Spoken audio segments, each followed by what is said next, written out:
afternoon and welcome to Chatham House. It's a pleasure to welcome Premier Danielle Smith here for a conversation about Alberta, Alberta's role within Canada, and Alberta's role in the world. My name is Laurel Rapp, and I'm the director of the U.S. and North America program here at Chatham House. Within this program, we look at the changing role of the U.S. and Canada in the world, what these changes mean for partners, and how durable these changes are over time. I will remind you that today's discussion is on the record. It's being live streamed. We will be in conversation for about 30 to 35 minutes, but then we want to leave ample time for questions and answers for the second half of our program. The Premier will also begin with brief remarks at the podium after a brief introduction from me.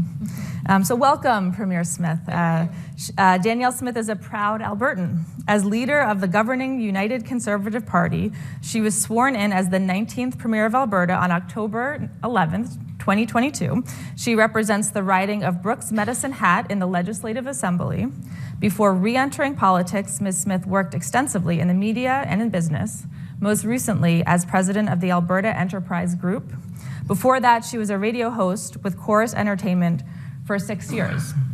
And Premier, under your leadership, Alberta has forged a very assertive path, both with Ottawa and in the world, at a moment when Canada is redefining its role and its relationships with partners and allies both near and far. And Alberta is doing this in a couple of different ways, pushing back on federal regulations in some ways, offering independent views on policies around energy and pipelines, trade strategy, and also fostering closer relationships with neighbors to the south. And you are doing this from a position of strength as an energy leader of Canada. The vast majority of Canada's oil and natural gas come from Alberta. And so at a time when Prime Minister Carney is seeking to diversify partnerships beyond just the U.S., you have a lot of cards to play in this conversation. So you have lots on your plate, energy projects, dynamics with Washington, trade negotiations that will begin with Mexico and Washington in the coming months, and then a referendum on and an independence movement for the province of Alberta as well. So we're delighted to host you here today to hear your perspective on these issues and to get into the details. Please. Thank you. Well, thanks, Laurel, for the very kind introduction. And I was telling Laurel when I got here, I've been hearing about Chatham House rules ever since I got involved in public policy. And here I am in Chatham House, and we don't have Chatham House rules. We're going to be having this live stream, but there is a plaque, I've been told, upstairs that has the rule written on it. So I'm going to go and make sure I get a picture taken with that. And I am very grateful for the opportunity to speak at Chatham House and for the warm welcome. It is a pleasure and an honor to be here. We have a lot to talk about because we have a lot in common. Canada and the UK are bound by history and values and goals, and a shared head of state. And I notice His Majesty is in North America today as I am over here, reminding the US President that he is the head of state of Canada as well. And at the top of our list of shared priorities, of course, is energy security. Concerns about security of supply aren't new, but recent global disruptions have reinforced a single point, that where energy comes from matters more than ever. And Alberta is the most promising and practical solution. Our province has enough energy within our borders to help meet growing global demand for decades. We have more than 177 billion barrels of recoverable oil at today's price and today's technology. That makes us the fourth largest reserve on Earth. We're approaching 5 million barrels a day of oil production, and our goal, which I stated a couple of years ago, was to get to 8 million barrels per day. Alberta's proven and probable natural gas reserves also have increased. We are now at 144 trillion cubic feet. And with that revision to our reserve estimate, that has moved Canada into the top 10 natural gas reserves worldwide. We're expanding our natural gas liquids, propane, butane, ethane. We're expanding our hydrogen industry, and we even have helium as well. For Canada, the missing ingredients clearly is not resources, it's the infrastructure to extract and to move commodities to markets. Our energy industry is mature with incredibly secure and resilient supply chains, and growing connections to overseas markets. Alberta is keen to build new pipelines, west, east, north, and south, without delay and without hesitation, to supply Asian and European and American markets with safe, reliable, and responsibly produced energy products. And our province has recently signed a memorandum of understanding with the Canadian federal government that will help us do just that. It is a huge win for the world. With more outlets for our energy, the result will be less dependence on dictators and less choke points for oil and gas. Plus, every last drop is produced in line with the highest environmental and labor standards, because our cutting-edge technologies are reducing Alberta's emissions while meeting more of the world's growing needs. We have established carbon capture, utilization, and storage at scale, as well as pilot projects for direct air capture, so that you do have a safe, secure, and reliable partner that you can count on for decades to come.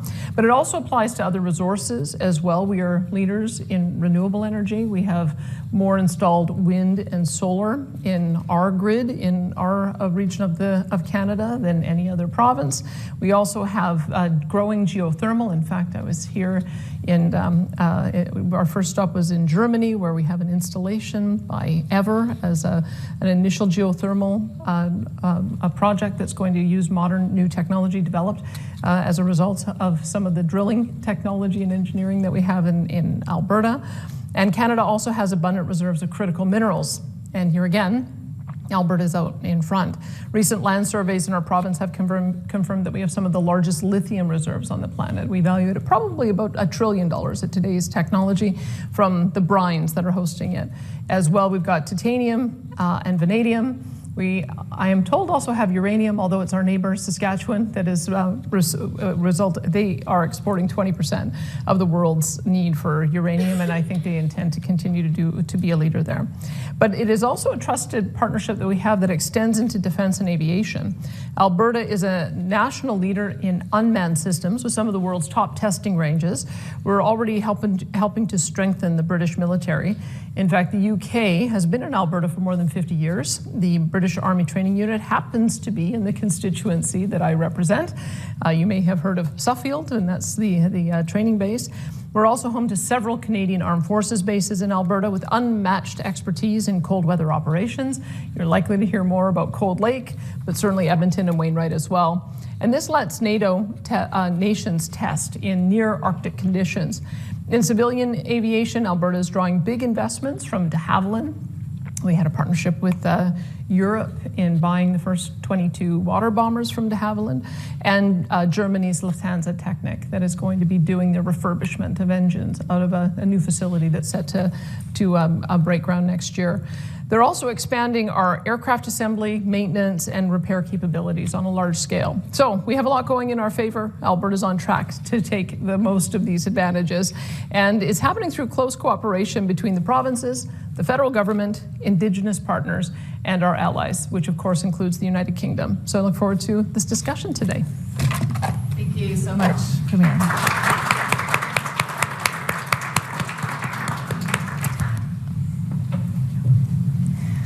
Let's begin with energy, since this is where you also began. You outlined some of the strategy Alberta has in the near term and the medium term. Can you talk us through a bit the long-term strategy for Alberta's oil and gas production? You mentioned renewables as well. What do those sources look like to you over time? And then who are those markets you're trying to reach? Well, I think what we saw with the global disruption, first the Russian invasion of Ukraine, but then also the instability in the Strait of Hormuz, I think that's causing a lot of nations to recalibrate on some of their emissions reductions targets, and I think Canada is no exception. So one of the discussions I've been having with our new Prime Minister, Prime Minister Mark Carney, is how do we align ourselves around an emissions reduction target that is stretched out to 2050, which most of the nations of the world had initially started at, as a way of ensuring that we have a long enough time frame for innovation to get us there. I think one of the meeting of the minds that we have had is that if you try to compress dramatic emissions reduction in a short period of time without the technology for it, all you'll end up doing is shutting in your resources. So that's where I think the breakthrough is coming with the MOU that we had, is a recognition that we're in a world where we need more energy. We've got a twin challenge of managing emissions, but also addressing issues of global poverty. If you look out to 2050, I think we've seen some estimates that we may need to grow to as much as 125 million barrels of oil by then. And we want to be a growing share of a growing market. I think also just because we have the ability to go in all directions, we do have an ability to be that secure supplier to Asia. We're already a secure supplier to the United States. Through the Gulf Coast, we can supply Europe, and there are also other options for us to do that. I look at natural gas, and we're hoping to make some grounds on this as well in Europe, because I think they're having a similar recalibration, certainly around nuclear in some of the nations, but around natural gas as well, that if we want to have a leadership role in rolling out AI and data centers, it needs a secure supply of electricity. And how do you get that at scale quickly? At the moment, really, natural gas is the principal option. So what you'll see is that we believe that we're talking about an energy addition instead of an energy transition, that we want to have all sources of energy. We're going to need all sources of energy, and that there's technological means for us to address the emissions challenge. So you're raising one of the debates that Canadians and the broader world are having about sustainability and environmental impact. Another debate Canadians are having are with First Nations communities, with the Indigenous groups.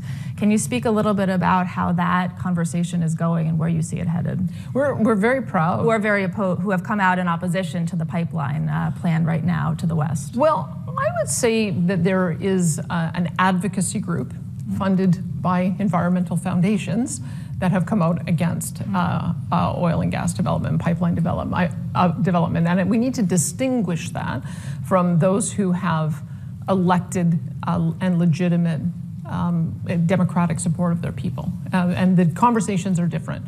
So I would say one of the things that we have done very well as a province is that we've pioneered an approach to underwriting loan guarantees so that Indigenous nations can take a stake in some large energy projects. So as a province, we've underwritten $750 million worth of loans for pipeline projects, for power plant projects, even most recently a solar project. And that allows for a long-term dividend stream to go to those nations, own source revenue, so that they can address the issues of poverty and other challenges on their reserve. And so we've led with that. It's been so successful that we've actually increased our ability to go up to $3 billion for a loan guarantee. The other provinces and the national government in Canada has done the same. So Ottawa has replicated this approach with a $10 billion loan guarantee. And this, to me, is going to be transformative to the nations, that when they can have their own source revenue, be a partner in developing these projects, assist us in finding the correct routes, addressing local environmental concerns and other concerns of historical significance, that to me is where the partnership is going to go. So we know that there's work to do. We're doing, because we want to build a pipeline to the BC coast. We have good relationships with our nations within the Alberta borders, so we're developing new relationships in British Columbia. But I have a minister who spends a lot of time in developing that out, and I'm very confident that once we start demonstrating the economic value, we will also have similar success that we've had in Alberta. One of the pieces of this energy strategy is countries are not executing them in a vacuum from one another, right? Energy is deeply interlinked, and there's this concept of energy independence is a fiction in many ways, right? We are all connected. Prices rise and fall together. Supply affects all of us. And the U.S. In the past 15 months has put forward its own energy policy called energy dominance, which is a departure from past approaches where there is kind of unleashing of oil and gas production, of coal, of nuclear development, deregulation. And that has been kind of a proof point of how the U.S. has been able to insulate itself from a pricing perspective a bit more than others as the Iran war has unfolded. And so how has this affected Canada's calculus, Alberta's calculus, not just on the Iran war, but going back to how the U.S. is now approaching energy in a newly muscular way? Well, I'm supportive of the U.S. aspiration for energy dominance. And the message that I say to our American trading partners and allies is that Canada really can be the backbone for supporting that, because a lot of our brand of oil, the heavy oil, is different than the Americans' type of oil, and their refineries have been configured to accept our particular type of oil, to a point where there are certain refineries that get upwards of 80% from Canada. And so we think that there's a great partnership there. It also allows for us to export more to the United States, and then the United States can export internationally. And the same argument can be made for natural gas as well. That being said, we also know that you need more than one customer. And one of the great examples of how you can have better pricing in your own market when you have more customers was the opening of one of our new pipelines, the Trans Mountain Pipeline in British Columbia. And that allowed for us to be able to reach foreign markets. We've had purchases from Korea and others in Asia, and that has allowed for us to really see what the possibilities might be in helping to feed that Asian market. I also know, having spoken with certain countries in Europe, that they have been receiving Canadian product through the Gulf Coast.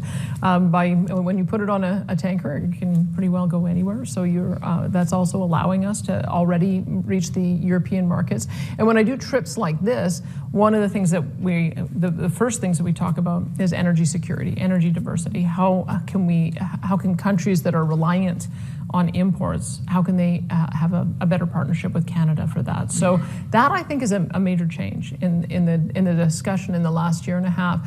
But make no mistake, I think about 3.5 million barrels of oil a day go to the United States, and something in the order of 5 to 8 BCS of gas a day goes to the United States as well.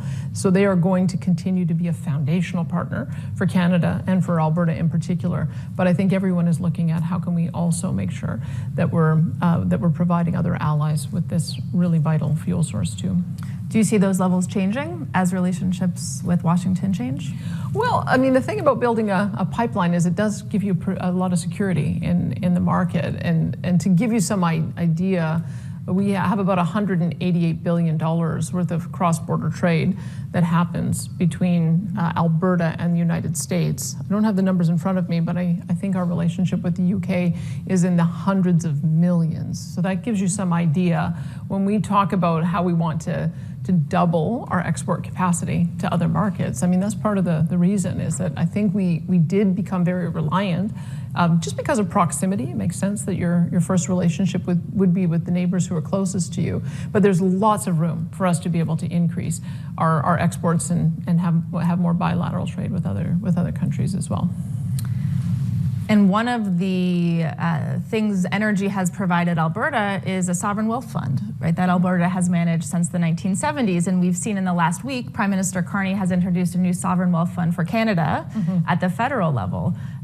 So curious for your view on the value of this fund at the federal level, on what advice you would give to Ottawa as it builds one, and what kind of pitfalls you've seen that you'd want them to avoid. Well, I may first say that I'm envious of Norway's sovereign wealth fund, because my understanding is one of our great premiers, Peter Lougheed, started ours in the 70s, seeded it with about $12 billion. And then Norway came along in the 90s and said, hey, what are you doing? And they took some advice, but they kept all of their revenues in the fund and then allowed it to grow over time. And I think they only draw to be able to meet the shortfall in their budget on an annual basis. So to give you some idea, they started several decades after us. And ours, by the time I came in, was only worth $16.3 billion. So it had barely grown because politicians had taken the income off the fund and failed to add new to it. Whereas I believe Norway's is now $1.6 trillion. So I think when you look at those two pathways, it's pretty obvious that you need to rethink how you manage your sovereign wealth fund. I think Alaska offers another example. They have a permanent fund, but they got to a certain level and now they manage it for dividends. So I don't believe it's growing, even though I think it is at $80 billion. And so what we decided to do was to not only take additional surpluses, because the volatility that we have in oil and gas does end up giving us windfall surpluses. Rather than spend them, we've decided to put those into the fund and keep the investment income in the fund. And it's a very powerful change in policy. So as I mentioned, at the end of 2021, the fund was worth $16.3 billion, and by the end of this year, it'll be worth $34 billion. So you can make some pretty dramatic changes very quickly with good policy. So for the Prime Minister to start off with $25 billion, it might be a little while before we're running additional surpluses, but ensuring that investment income stays in that fund and it continues to grow, I think is going to be the key to getting it to a level where it's going to have some real impact. And it's not that we're unfamiliar with this concept. All of us have pension funds as well. So Alberta also has about $170 billion invested in pension funds. The national level of government through the Canada Pension Fund has I think they're up to $700 billion as well. Quebec also has a very successful pension fund that's up to around $600 billion. And so when you have the ability to partner in an equity investment with other large sovereign wealth funds, I think that we're seeing that there's going to be more opportunities. And so, well, not surprising because Prime Minister Carney had a history as a banker. It's probably not surprising that he's seen all of these trends around the world as well. The Americans turned up a sovereign wealth fund also. Yes, the Americans are beginning one as well. And so I think that I'm very interested to see what kind of partnerships come out of that. And do provinces have a say in how that money is spent? We like to have a removal of the politicians from the investment decisions. I think pension funds generally have to be governed in a bit more conservative a way because you're relying on your investment advisors to make sure those dollars are there for future pensioners. There's a little bit more latitude in a sovereign wealth fund because it can be more patient money, it can be longer term money.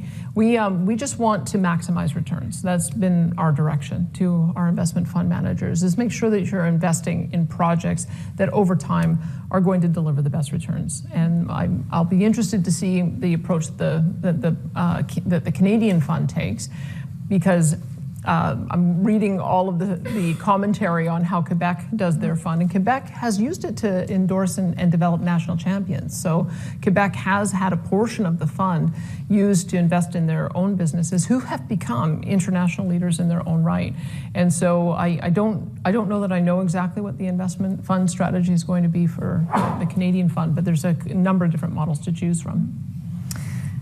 Turning to trade more broadly, so there are the trade arrangement between the U.S., Canada, and Mexico is up for renewal beginning in July.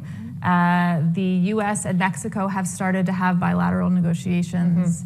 The U.S. and Canada are set to begin those talks next month, with potentially all three rolling into a summer conversation. Yeah. You have said that maybe Canada should strike a bilateral deal with the U.S. Maybe Mexico isn't the best trilateral partner, citing some of the investments from China in Mexico's industry, which is then undercutting U.S. and Canadian manufacturing. Where do you see these talks headed? What are you advocating for with Ottawa? Well, I think President Sheinbaum shares the same concern, because as I've watched how she's managed her relationship with the U.S. president, it's given some good guidance, I think, for how the trilateral relationship can work a lot better. I think that we share some concern about whether we have partners who have other nations that are using our partnership as a conduit to dump goods into the United States. That's something that the Americans are very concerned about. So I've seen in Mexico that they're equally concerned as we are in Canada.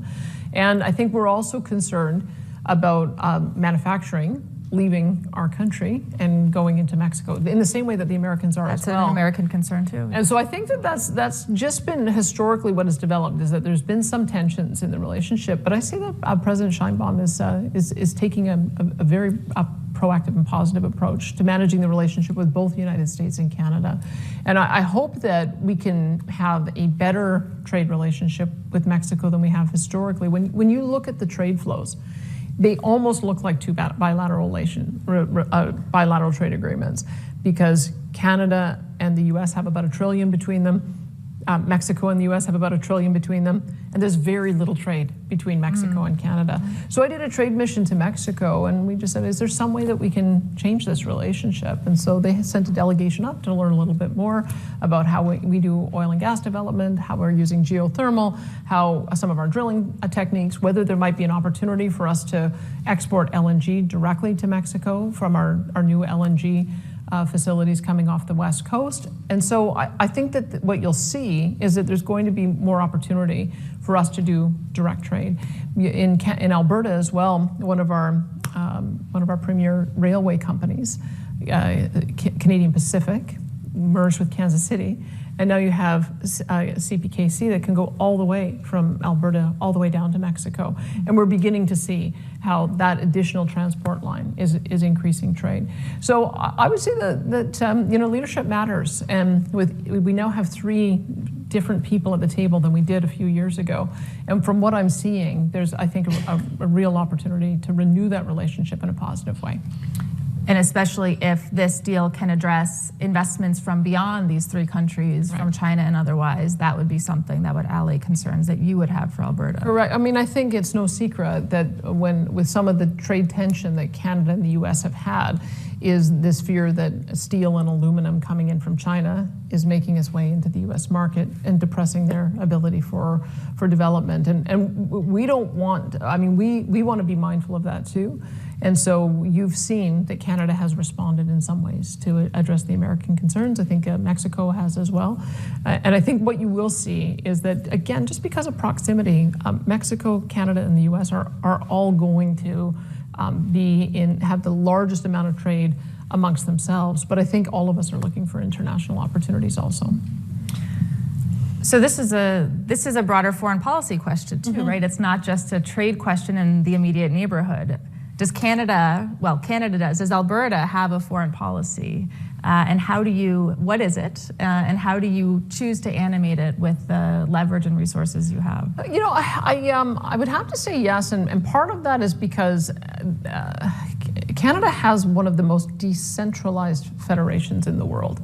And I'm finding this as I'm talking with different regions in different countries that are members of the EU.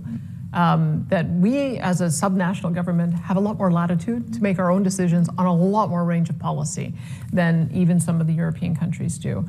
And so that then also puts a special obligation on us to make sure that the world knows who we are and where we are. So I think most people know where Alberta is, especially if I say Calgary Stampede or 1988 Olympics or the Rocky Mountains. I think most people know those. Who's been to Alberta? Okay, a few. More than I expected. Yay. Who's been to Alberta in the wintertime? That's the best time to come. But also the Stampede. If you haven't been to a great rodeo, do come to Alberta in the first couple of weeks in July. But we do find that people know the big cities. They know Toronto, Montreal, Vancouver. We want them to know Toronto, Montreal, Vancouver, and Calgary, and Edmonton. And so that's part of my job, is to make sure that people understand the value proposition of Alberta. We are going to be having a major defense roundtable this evening, so that those who are in the defense world, especially now that all of the nations in NATO have reached a new aggressive target to reach 5%. We have an enormous value proposition in Alberta about why companies might want to invest in our province.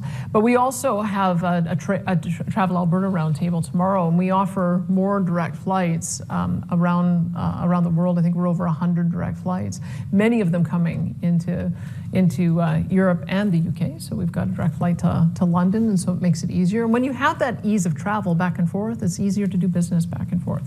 And so a part of the reason why I like to visit our offices, and Alberta has had a strategy for some time of opening up its own trade offices co-located with the Canadian embassy. So if you want to find out where we are, all you have to do is go to that incredible building that we have in Trafalgar Square. I don't know how Canada managed to secure that. It's a nice spot. But it's pretty awesome. And in many other jurisdictions, we have a similar type of arrangement. We're in Japan, we're in Korea, we've got Mexico. We've got also several offices in the United States, and we've just opened up in Abu Dhabi. We're opening up an office in Mumbai, and so what we like to do is see where our opportunity is for making a difference in advocacy, because we want to ensure that our policy ideas are being represented and considered in certain markets. Trade attraction, so having the investment dollars coming into our province. Also, opportunity for our businesses to trade into a market. market, and then talent attraction as well. But we're a nation that has been always reliant on international talent, and there will be areas, especially in high-skill areas, where we may have shortages and we'll need to draw in talent from around the world. So those are the four main priorities. And if we're not out there saying, here's Alberta, here's the opportunity, here's what we have to offer, low corporate business tax rates, low personal income tax rates, no sales tax, no capital tax, no payroll tax, because we have a socialized healthcare system that allows the government takes that burden of the cost off of investors.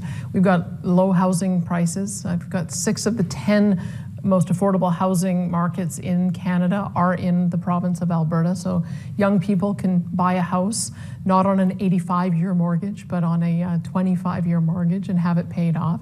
And incredible activities and beautiful things to do, especially with our mountain parks. So that's kind of the message about Alberta that I think only an Alberta Premier and ministers is able to tell the world. And so we do have a number of trade missions that not only I do, but also that my ministers do as well.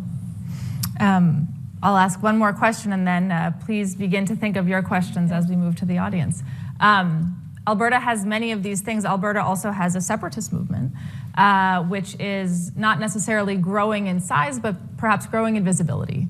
There will be a likely referendum this fall on whether Alberta should become independent of Canada, which by all measures does not seem to be, would be successful. But there are questions about how this group has been cultivating relationships, not just in Alberta, but within the United States, for example, and certain members of the Trump administration, which you have sort of publicly said, called out, you want to see no political interference in Alberta's domestic politics. So where does this movement have legs, and what do you see happening in October? Well, I would say relationships take work. And I think this is one of the interesting conversations I've been having, whether it was in Germany, Sweden, or now in the UK, is there have been these kinds of conversations that have happened in other jurisdictions as well. There's these conversations happening right now in the UK, actually. And down in Texas, in the US, right? Yeah. And you can always find reasons to find division, but you should also be trying to find reasons to be together. And that's, I think, the renewed spirit that Prime Minister Mark Carney and I have taken, is that why has the relationship become frayed? And the relationship became frayed, quite frankly, because we had a previous government that spent the last 10 years damaging our economy, attacking our values, telling us that we should keep our oil and gas in the ground.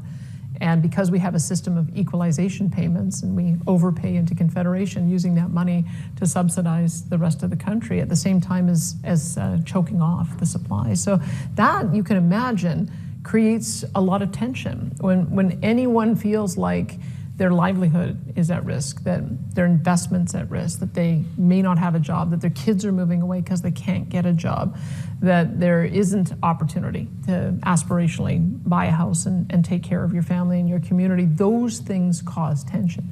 But when you can have all of those things, when you know that you've got a partnership where everybody is working towards ensuring that economies can thrive. And this is the role of our federal government. They have a trade and commerce power, which has been historically used to help us get our products to market. It was never supposed to be used to block off access. It was meant to be used to clear away access. And I think that that's the renewed approach that the Prime Minister and I are taking. We come from different political parties, so we have I don't think we're going to have 100% agreement on 100% of the issues. But if you can agree on the big things and work through them, that aspirationally, I think, is what most Albertans want to see. So yes, there was a lot of frustration when the Liberal government, once again, after 10 years, won another government. And so the frustration spilled over with the independence movement getting as high as 40% approval in opinion polls. But it's come down to around 30%. And I think my job is to demonstrate that Canada can work, to identify in a real way the issues that are causing tension, and then to find ways to work through them. And I think that the Prime Minister has the same spirit. So I haven't managed to persuade everyone yet, but I am going to continue to work on it. Well, you've got a couple months to go. Thank you so much for your remarks, and I will now invite questions from the audience. Just process. Please do raise your hand if you have a question. Please stay seated if called on, and a microphone will be brought your way.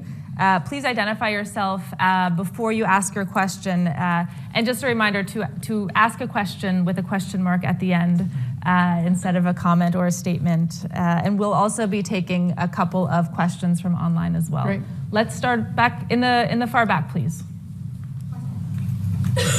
Hi, my name's Hillary. I'm from Ontario. I'm from Toronto. And I was kind of curious to ask, one of the biggest things in Canada, we have obviously a very highly educated population. There's tons of pension funds with tons of money, obviously tons of natural resources, which is great, but still structurally within the economy, one of the biggest issues is the fact that there's a lack of productivity and it's lagging behind, and it's really a result of the lack of innovation within the country. And I was curious to hear your take on what do you think maybe are the most impactful policies going on right now to actually address that issue within Canada? Yeah, it's a great question.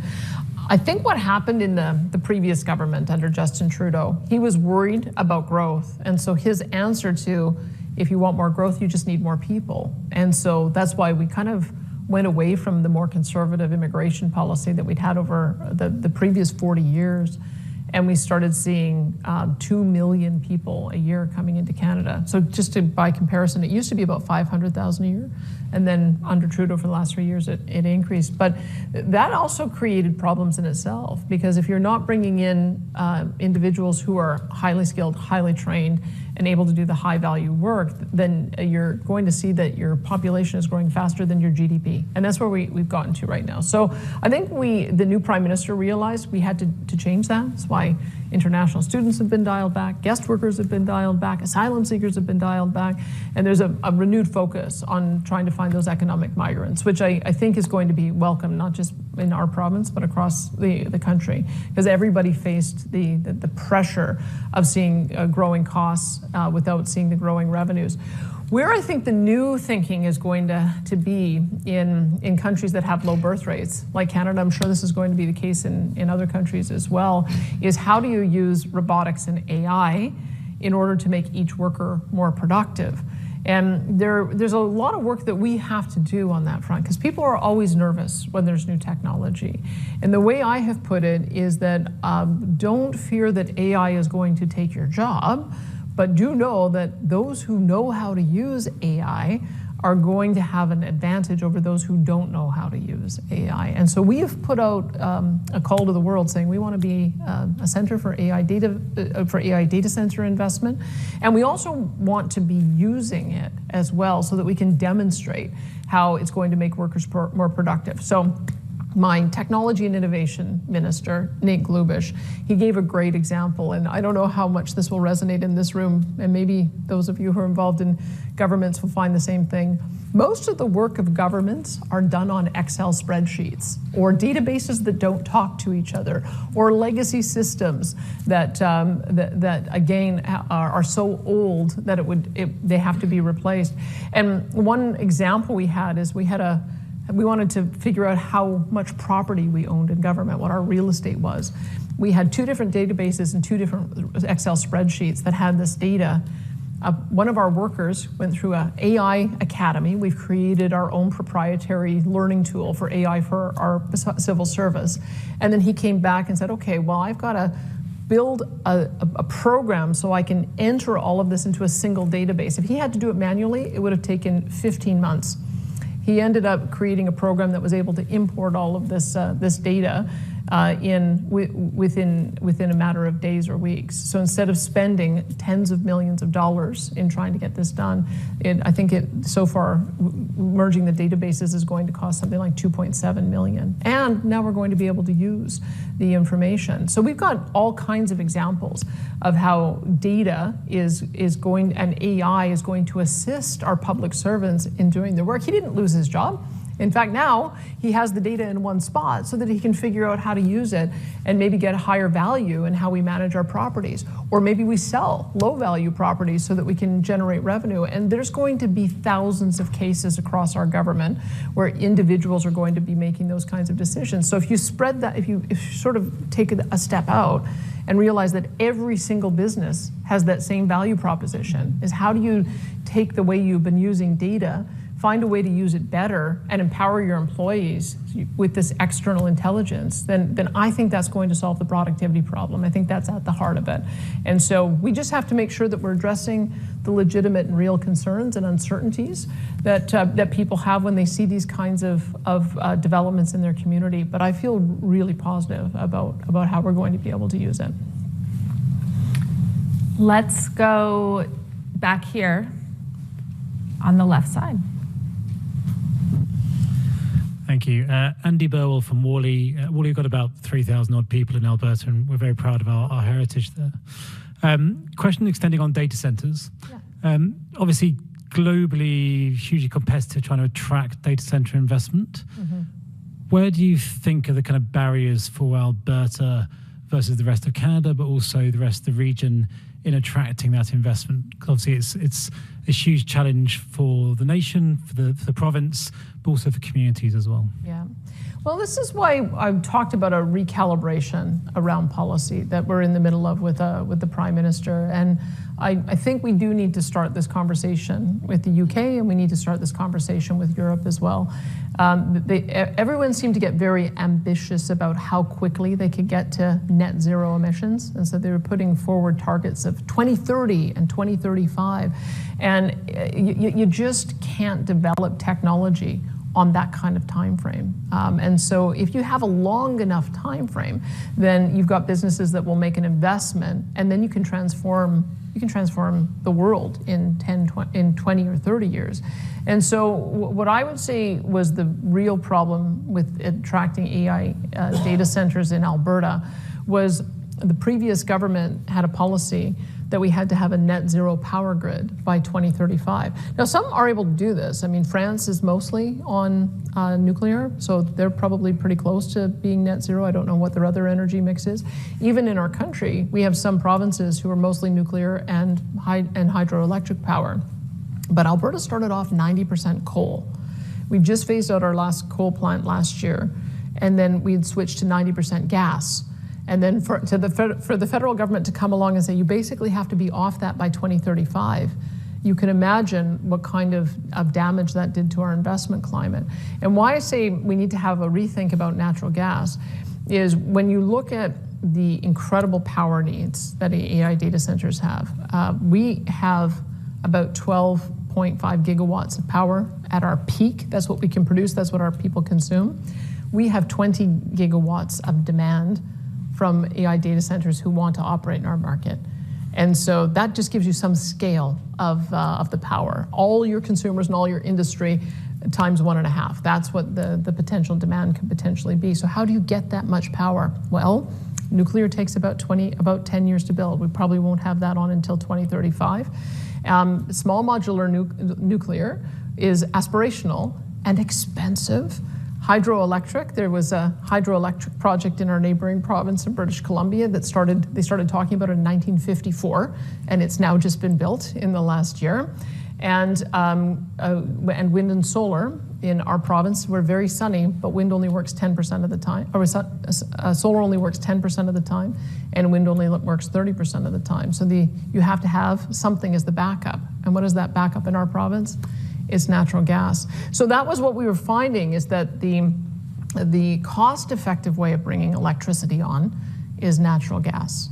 And from a timing point of view, how quickly it can be brought on is natural gas. But we had these arbitrary policies that were standing in the way of investment. So the Prime Minister and I, one of the agreements that we came to with our MOU last November would be to have a longer time horizon to get to a net zero power grid and to work together on bringing some of the new technologies on, whether it's geothermal, which I like because it's baseload, or nuclear, which I think with the passage of time will become, the cost of that will come down.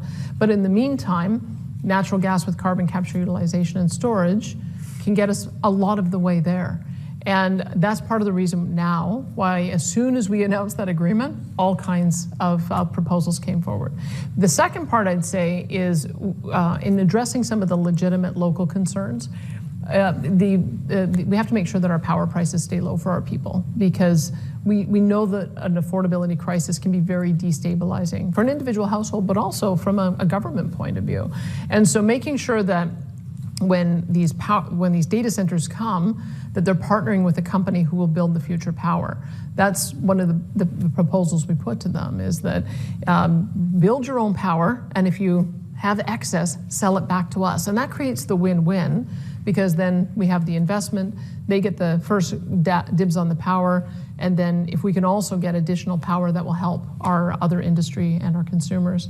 The other aspect is cooling, and fortunately, we have winter 6 months or more of the year in Alberta, so we have natural cooling, so that acts as a natural advantage. We also have some amazing companies that are using glycol and other components as cooling, so that you're not relying on water, because that can also be something that creates tensions in communities as well. So I feel like we created a great environment. With a tax structure that rewards those companies that build off grid.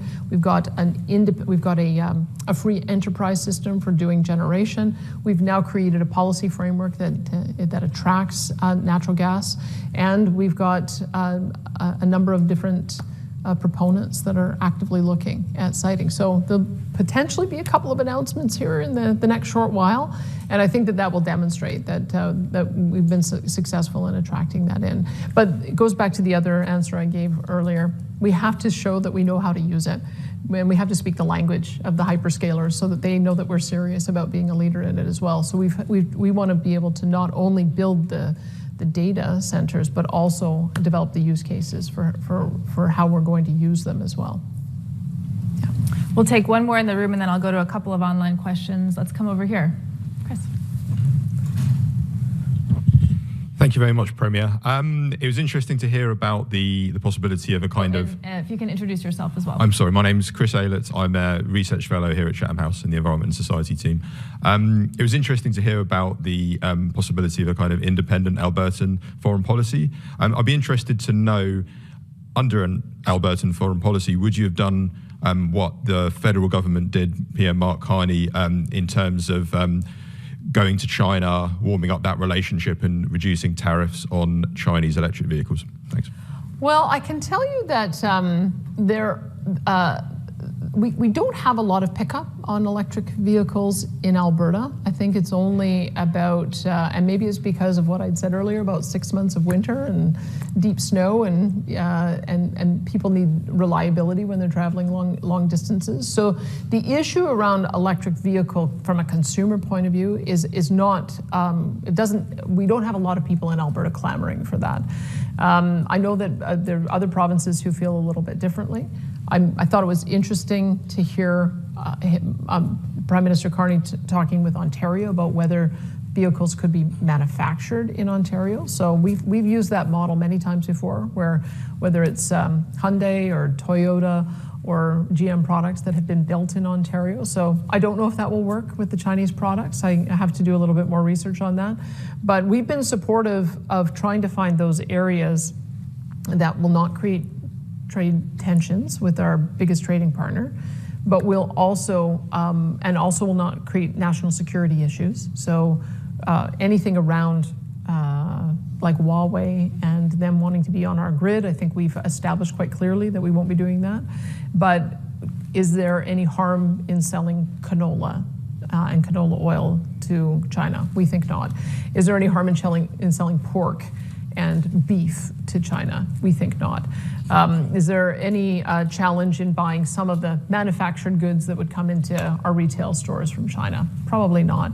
So I think it will be a managed trade relationship, a limited trade relationship. But I think that they're one of the biggest markets in the world, and so having a relationship with them is important. I think every other nation in the world, including the United States, is trying to navigate that. What are the areas of free trade versus what are the areas of protected trade? I don't know that any of us have the answer to that just yet. But I would say that the Prime Minister, it's actually Scott Moe, I think, who's been quite a leader. He was the first leader to go to China, and then the Prime Minister followed. We do try to take our lead from the federal government as we're establishing warmer trade ties. There have been a lot of frictions in the Canadian international relationship under the previous government, and I'm watching with great interest as the new Prime Minister is trying to reset the relationship. He has been encouraging all of the premiers to go and build their own relationships. He thinks that that's important because it also kind of reinforces the Canadian trade relationship. So I've not been opposed to establishing ties with China. In fact, my agriculture minister was just there at a major food show, and we have beautiful Alberta beef from my district that is now on the shelves in China with a commitment that they want to buy more. So it's almost every relationship that we have from a trade point of view has some complications to it, and I think we're all going to have to just manage that and make sure that we're limiting any potential problems that we might have from a security point of view. One from online from Anthony Heron. Energy security and hard security go hand in hand. Yeah. If the continental relationship becomes structurally unreliable with the U.S., at what point does Canada's transatlantic energy strategy require deeper integration with the European security infrastructure that underpins it? Well, we're all members of NATO, and so I guess what I would say is that the U.S. has challenged all of its partners to increase their defense spending. He did that from the first term he was in office, and I think now finally, and President Obama as well. And now finally, I think all of the partners in NATO are taking it seriously, and it's been very interesting to me to see the enthusiasm with which the procurement is taking place, and all of the different companies are trying to support each other, and the nations are trying to support each other. So I guess I just think that even though the United States' new tariff policy has created friction, there's no question about it. One thing I would say is 97% of the products that cross the border between Canada or Alberta and the United States are tariff-free. So the Americans are still honoring the Canada-U.S. trade agreement with our province. There are issues around steel, aluminum, autos, softwood lumber that even predates the president. But I don't want to disregard the fact that we still have the most preferential trade relationship with the United States of probably any nation in the world. And we value that. We want to maintain it. And yes, there's always going to be tensions in relationships. I'm really hopeful that we continue to have the CUSMA agreement, and then we just work through the sectoral differences. But that doesn't preclude us from looking to other trade partners as well. And I think the Prime Minister has said that we should double our trade with other nations, which I support, and that's why I'm here too, is seeing if there's other ways that we would be able to do that. Thank you. Let's come to the front here. Wait for the microphone, please. Thank you very much. Ibrahim Aziz from Kurdistan region. My question is for you. Thank you for interesting session. President Donald Trump challenges Canada to become the 51st United States. If you are a prime minister, how are you responding to these challenges? Thank you very much. Well, I'll tell you. With the map of the U.S. on Canada, yeah. The joke I made when I went down to the United States was that adding Canada would be like adding another California, because that's more where our politics align, which means there'd probably never be another U.S. Republican president if that was the case. So I was speaking to a Republican audience, and they kind of laughed, but then I think they realized, oh, well, maybe there is some truth to that. What our Prime Minister did do is he brought our monarch to open up our parliament, and I think that has reminded the U.S. president that I do swear an oath to the King, as does Prime Minister Carney. We are still part of the Commonwealth. We share, as I said, a common history, and I think that the fact that His Majesty is over there right now demonstrates a level of respect that the president has for the King. And so we haven't heard him state that as often since I think that the king reminded him that he'd have something to say about it, and I think that's good. We can be great friends, but we also, I think, are better off as neighbors and friends and trading partners. I don't think that there's an appetite in Canada to join the United States. And as I've mentioned to other members of the administration, that Canadians are the North Americans who wanted to maintain their ties with the British Crown. And that is still holds true to today. There is actually a cultural difference, I think, between Canada and the US. We've got a lot in common, but we're just not the same.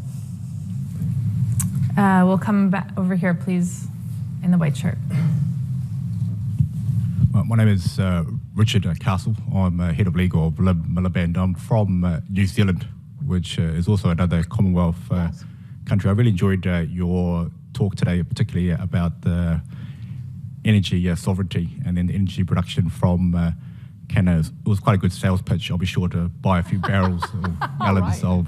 Although are they out front? You have them out front. What's interesting is because of we have some infrastructure problems. Our East Coast just bought LNG from Australia, so you have some competition there. But what I wanted to ask is that in New Zealand we have a jurisprudence or a case law reflection between Canada and New Zealand and Australia, actually, given the Indigenous population and history. And it seems that the history of Canada is also tied to the Union of the United States, given that there is a union between British Columbia and then also French Ottawa. The French reflection and the Union of the United States is obvious. The wages are low. And then in the UK now, Mark Carney, he was at the Bank of England, and he's also the leader of the Liberal Party there.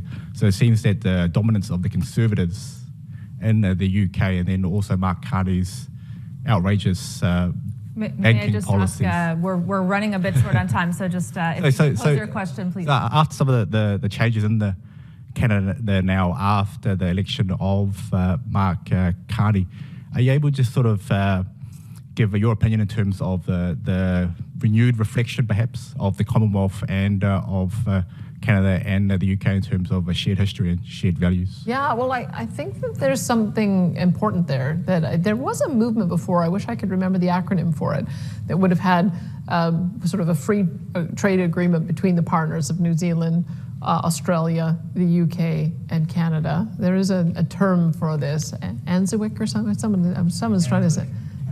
Kanzik, which is it's a really interesting concept, and for so many great reasons, because of the shared history that we have.